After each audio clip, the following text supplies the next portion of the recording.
Hello दोस्तों, नमस्कार। स्वागत है आप सभी का शिवम कंप्यूटर ज्ञान स्मार्ट क्लासेस में। दोस्तों, आज की इस वीडियो में हम लोग कंप्यूटर प्रैक्टिस सेट का टॉप 30 प्रश्न का प्रैक्टिस सेट लगाने वाले हैं, जो कि बहुत ही इंपॉर्टेंट प्रश्न है। ये कई बार सरकारी एग्जाम में पूछे जा चुके हैं। अगर आप कोई गवर्नमेंट एग्जाम की तैयारी कर रहे हैं या फिर कोई कंप्यूटर कंपैरेटिव एग्जाम की तैयारी कर रहे हैं, तो उसमें यह आपको बहुत ही ज्यादा हेल्प करेंगे। अगर आप इस 30 प्रश्न के सेट को पूरा देख लेते हैं तो आपको बहुत ज्यादा हेल्प मिलेगी। आइए शुरू करते हैं अपने आज की इस वीडियो को और देखते हैं आज के टॉप 30 प्रश्न में क्या है।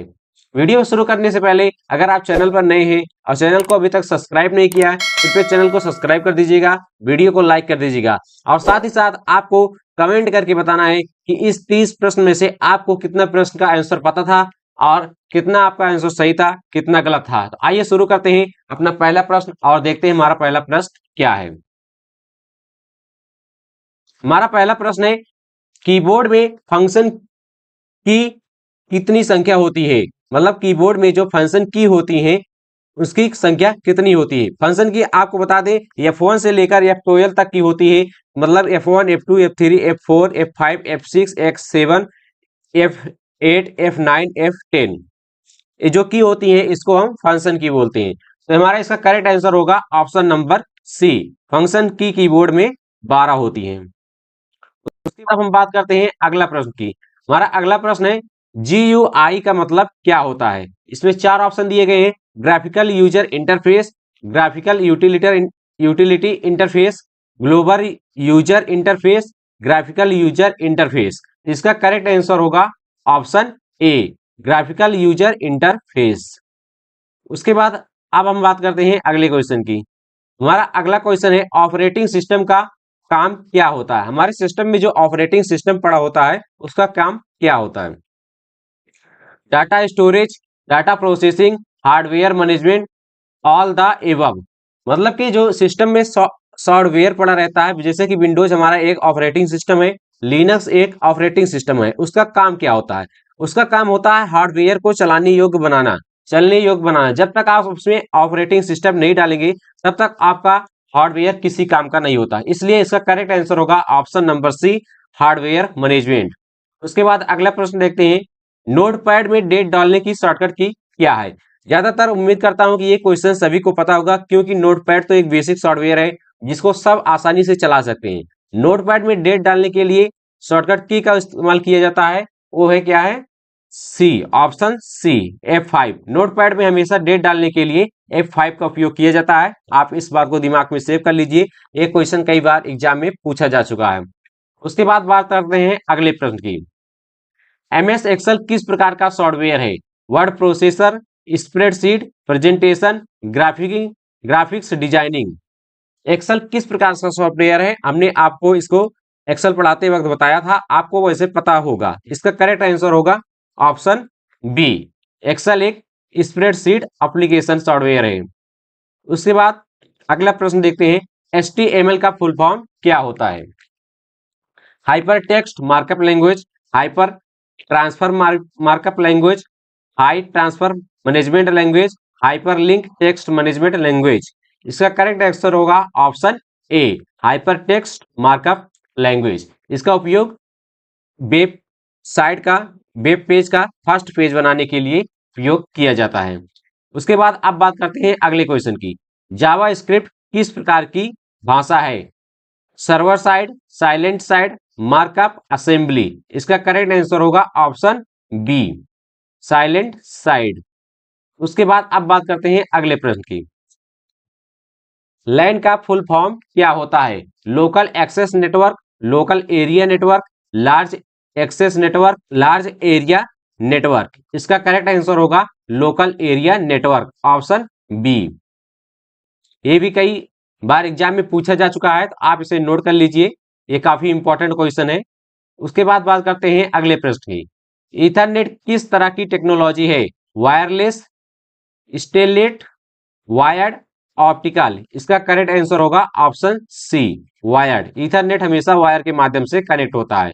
उसके बाद अगला क्वेश्चन देखते हैं, URL का फुल फॉर्म क्या होता है। Uniform resource locator, universal reference link, uniform resort link, uniform reference locator. इसका करेक्ट आंसर होगा option A, uniform resource locator. उसके बाद बात करते हैं अगले प्रश्न की। सीपीयू की स्पीड को मापने के लिए कौन सी यूनिट का उपयोग किया जाता है? Gigahertz, megabyte, kilobyte, megahertz. इसका करेक्ट आंसर होगा ऑप्शन ए, गीगाहर्ट्ज। सीपीयू की स्पीड हमेशा गीगाहर्ट्ज में मापी जाती है। उसके बाद अगला प्रश्न देखते हैं, एचटीटीपी का फुल फॉर्म क्या होता है? Hyper text transfer protocol, hyper text transmission protocol, hyperlink transfer protocol, hyper text transmission producer. इसका करेक्ट आंसर होगा option A, hyper text transfer protocol. उसके बाद अगला प्रश्न, लैन नेटवर्क में सबसे बड़ा डिसएडवांटेज क्या है? High cost, limited range, high maintenance, slow speed. इसका करेक्ट आंसर होगा लिमिटेड रेंज। इसमें जो रेंज होती है लिमिटेड होती है। उसके बाद अब बात करते हैं अगले प्रश्न की। कीबोर्ड में कितने शिफ्ट बटन होते हैं? आपके पास जो कीबोर्ड है उसमें आपने देखा होगा ध्यान से कभी तो कि उसमें कितने शिफ्ट बटन होते हैं? 2 शिफ्ट बटन होते हैं, एक लेफ्ट में और एक राइट में। इसलिए इसका करेक्ट आंसर होगा ऑप्शन नंबर डी। उसके बाद अगला प्रश्न देखते हैं, माउस में कितने बटन होते हैं? 5, 2, 1, 3। कुछ लोग करते क्या है, 2 पर गलती से क्लिक कर देते हैं, लेकिन आपकी जानकारी के लिए बता दें कि माउस में हमेशा 3 बटन होते हैं, एक लेफ्ट, एक राइट और एक बीच में जो स्क्रॉल बार वो होता है जिसको हम पहिया कहते हैं हिंदी भाषा में, वो उसको लेकर माउस में कुल मिलाकर 3 बटन हो जाते हैं। तो आप इस प्रश्न को कभी भी गलत ना करें, अपने माइंड में सेव कर लें कि माउस में हमेशा 3 बटन होते हैं। उसके बाद अगला क्वेश्चन, माउस किस प्रकार की डिवाइस है? इनपुट डिवाइस, आउटपुट डिवाइस, इनमें से कोई नहीं, दोनों। माउस एक इनपुट डिवाइस है, आपको बेसिक है, आपको पता होगा ही। अगर नहीं पता तो आप जान लीजिए माउस एक इनपुट डिवाइस है। उसके बाद बात करते हैं अगले प्रश्न की। एफटीपी का फुल फॉर्म क्या है? File transfer protocol, file transmission protocol, file text protocol, file terminal protocol. इसका करेक्ट आंसर होगा option number A, file transfer protocol.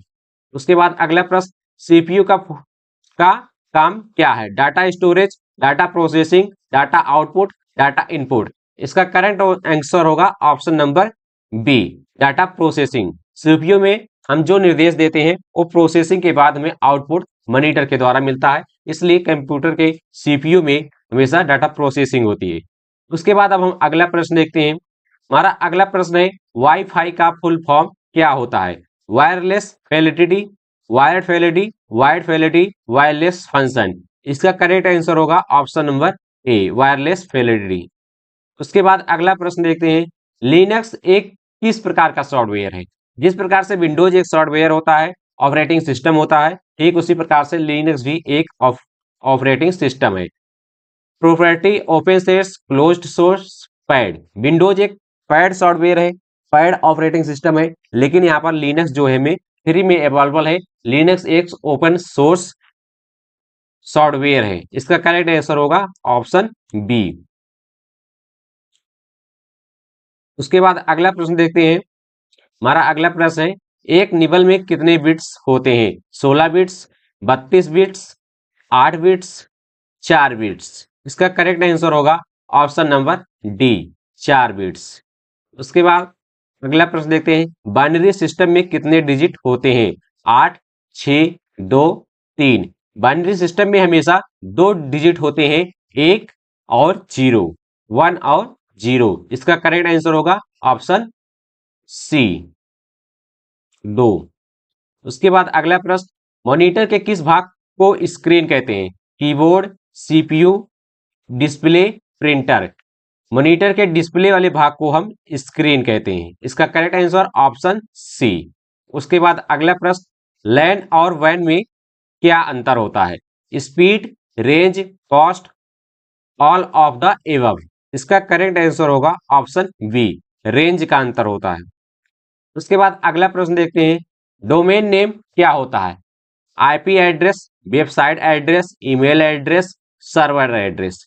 इसका करेक्ट आंसर होगा वेबसाइट एड्रेस। जैसे कि हम कोई वेबसाइट बनवाते हैं तो उसका एक डोमेन नेम होता है, उसका एड्रेस के लिए डोमेन नेम रखा जाता है, इसलिए इसका करेक्ट आंसर होगा वेबसाइट का एड्रेस, मतलब वेबसाइट एड्रेस।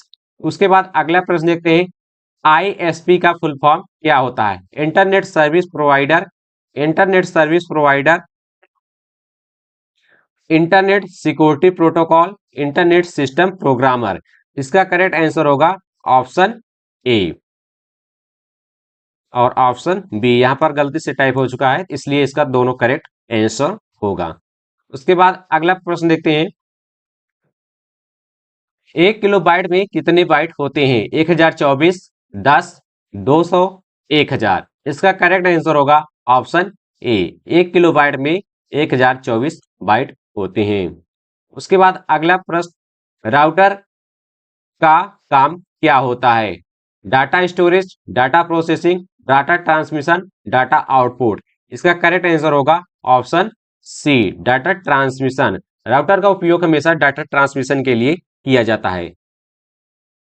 अगर वीडियो आपको पसंद आया हो तो वीडियो को लाइक कर दीजिएगा और साथ ही साथ आपको बताना है कि आपका 30 में से कितने प्रश्न सही है, कितने प्रश्न का आंसर आपको पहले से पता था, आप इसको कमेंट करके जरूर बताइएगा। उसके बाद देखते हैं अगला प्रश्न, देखते हैं डीएनएस का फुल फॉर्म क्या होता है? Domain name system, data network system, domain name service, data network service. इसका करेक्ट आंसर होगा option A, domain name system.